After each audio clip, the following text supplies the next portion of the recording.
Darwin Volcanic Ash Advisory Centre. Cindy, thanks very much. Now, threats have been made towards the British government over its decision to ban the so-called legal high cat. The plant, it's popular amongst members of the Somali and Yemeni communities in particular, will become a Class C drug at the end of June. Hind Hassan reports. From Kenya to the streets of Britain, the contents of these boxes will soon be banned, and it's causing an outcry. Inside is a plant known as cat, a stimulant chewed by some members of the Somali and Yemeni community. They're angry it's to be made a Class C drug. This warehouse receives around 10,000 of these boxes every week. This particular cat plant is called Larry. It's one of the most popular on the market, and it sells for around £3 a bunch. Around £14 million of cat is imported every year. According to the Home Secretary Theresa May, the ban will stop the UK from becoming a trafficking hub for the plant. She's defying her own Drug Advisory Council, which says that there's no evidence to suggest it's harmful. The man who runs this warehouse is challenging the ban in court, and he's backed by the biggest exporter of the plant, Kenya. He insists that chewing cat is a Somali tradition. It's like closing pubs, British pubs. Will you feel happy if you close British pub? Why don't they close alcohol, which is affecting a lot of people? Why is it only cat is a major issue? Representatives of the Mira tribe of cat farmers in Kenya call the impending ban a declaration of war. If they don't listen to us at the moment, they have a military base in Nanyuki, that's bordering our own country, and they will have to leave. If they don't leave peacefully, then we are willing to take arms and deal with them in Kenya. Some users claim that the substance is addictive and psychologically harmful. Abuka Awale blames cat for a violent confrontation during which he was stabbed. Availability of cat, legality of cat was sending and attracting more young people. And I think by banning it, we are preventing young people from failing from the society. In the back streets of London's Southall, men chew cat and drink coffee. Here, they warn taking this away from them will have consequences. When they ban this, some of the people, they will turn to alcohol. So most people will join a religious sect. Only once the ban's been implemented will it be clear whether the government's made the right decision or bitten off more than it can chew. Hind Hassan, Sky News. Let's begin. Professor David Anderson from the University of Warwick has advised the government on the question of cat, what to do about it. Joins us now from Oxford. Mr. Anderson, welcome to you. What advice was the government given on this? Well, the advisory committee recommended that no action need be taken on cat because the scientific opinion was that there was insufficient evidence that cat did any real harm, either social or medical. Theresa May, the Home Secretary, seems to have ignored that advice and has looked at the testimony of other individuals who say, look, this is a harmful drug, comparable in terms of its chemical effects with a mild amphetamine, but also with some socially disruptive effects as well. What do you make of that evidence? Well, the Home Secretary, of course, is empowered to take whatever decision she wishes, and an advisory scientific committee is just that, it's advisory. So Theresa May decided to take other factors into account, but in doing so, what she has really done is to ignore evidence and to privilege over that evidence anecdote and opinion. And there is much anecdote and opinion about the use of cat, just as there is about tobacco or alcohol or other things that we don't ban. So I think Theresa May has obviously had other things in her mind, perhaps pressure from North America, where cat has been banned and where the American government certainly doesn't like the fact that cat is transshipped through Britain to America. Also perhaps issues around various pressure groups within the Somali community in London who pressed hard for the ban. Often these were women's groups who represented the loss of family income and the disruption of family life. These are real issues for the Somali community, but cat is not the cause of them. It is merely a symptom, and I think it's quite the wrong decision to ban it. I mean, we do have legal drugs, obviously alcohol being one of them, which have side effects which can be certainly considered disruptive and injurious to health.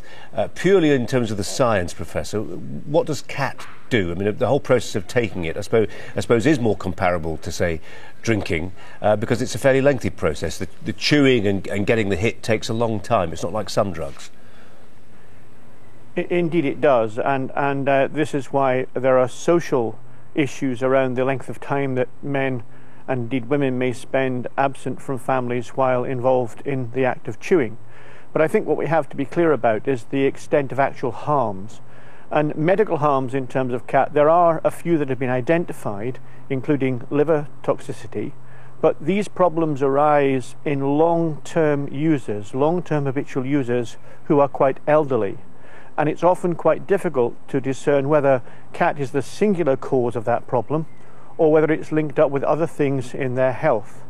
We don't have any strong evidence of medical harms, nor do we have evidence of strong mental health issues. We do understand that for those who've already got mental health problems, if you take cat, it might make your situation worse. But the best psychiatric evidence we have is that cat is not the cause of psychiatric problems. So whatever issues there are really boil down to social harms, and those are a matter of opinion and degree. And in terms of policing the thing, Professor, I appreciate this is not necessarily your area of expertise, but we know, don't we, from the history down the decades, the history of prohibition, very often when you ban something that's popular amid certain groups, it just becomes available through other illegal means. Well, this was in fact looked at by the Advisory Committee also when it reported to the government last year, and our considered opinion was that given the marginalisation of the Somali community already in the UK and the wealth of very real social problems the community suffers, that banning cat was likely to make their situation worse, not better. That what we'll see is the criminalisation of members of that immigrant community and the difficulties they will experience through that. We're also likely to see the price of cat rise quite considerably, and we're also likely to see it entering the black market with illegal criminal groups becoming involved in trade. At the moment, we have a legal trade that is taxed by the British government. The British taxpayer gets £3 million a year from taxing cat, and that it's to some extent controlled and regulated. Banning it is going to be far, far worse. Professor Anderson, thanks very much indeed. Well, Festus Akinbosoye campaigns to ban cat. He was listening to what Professor Anderson had to say. Festus, good afternoon to you. Thank you very much for having me. What did you make of what Professor Anderson said? Well, I heard everything he said, and it's, in my opinion, a bit regrettable that he will consider the experience of the women who come to the constituency where I work with Mark Lancaster, Member of Parliament, who has been really campaigning assiduously in Milton Keynes to get this thing banned, to hear their stories and describe it as just anecdotes. I think that's quite unfortunate.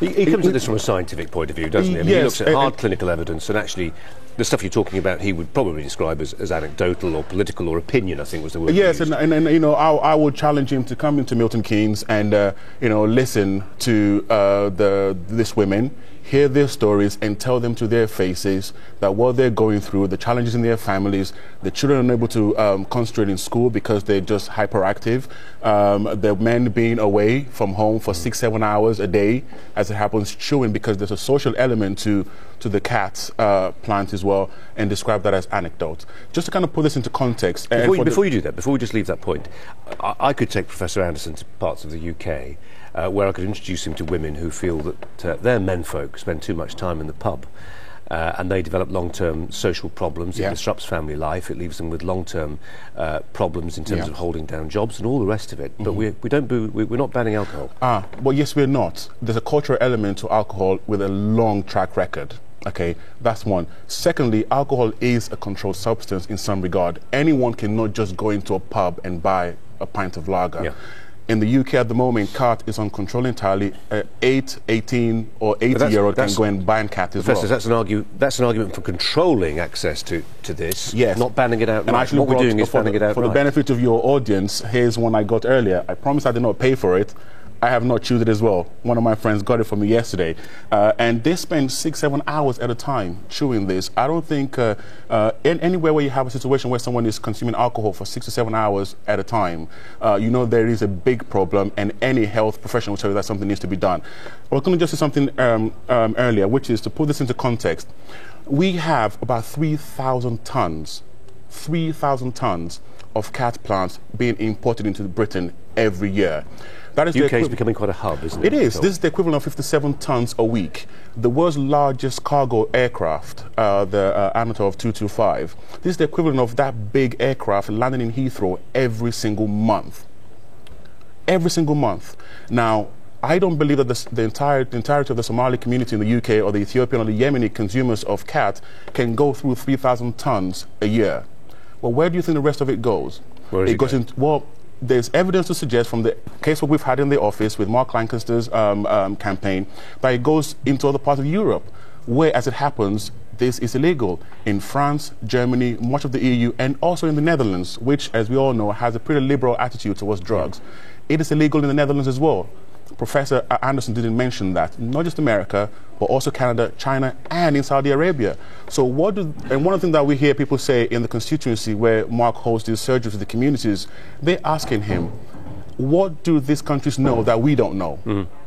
The thing is, Professor, you're arguing as if this argument hasn't been won. You've won this argument. The Home Secretary's banning that plant from June in this country. And I think I commend her greatly for being very courageous in dealing with this. And the Conservative government, I believe, is throwing itself on the line in doing this.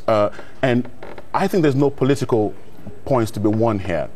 In my opinion, it's a case of where, well, yes, there's the science, but there's also the social impact. And to say because it happens to just a minority of people, in my opinion, in effect, is almost prejudicial in my view. And I think the government is making exactly the right thing, making the right step in making this illegal. And one final point, I mean, you know, on the question of illegality, Professor Anderson, I put the question to him, but he made the point, didn't he, that there's always a danger when you ban any substance, particularly one that's been used legally, that you force it underground. And these collections of individuals, men predominantly, who get together, we presume fairly amiably at times, in the open to some degree, chewing cat, will now be forced to buy it from criminals. To chew it will be a criminal offence in its own right. They'll be forced underground. Mm-hmm. This argument is made whenever any kind of suggestion is made to control any substance. It does not mean, nevertheless, that we should have a free-for-all. And I think a lot of these arguments, in my opinion, simply do not wash, and the government is doing exactly the right thing. Okay, Professor, I've got to leave it there. Really appreciate you coming in. Thank you. Thanks a lot. And bringing your prop as well. Thanks a lot. Soon to be illegal. Sport.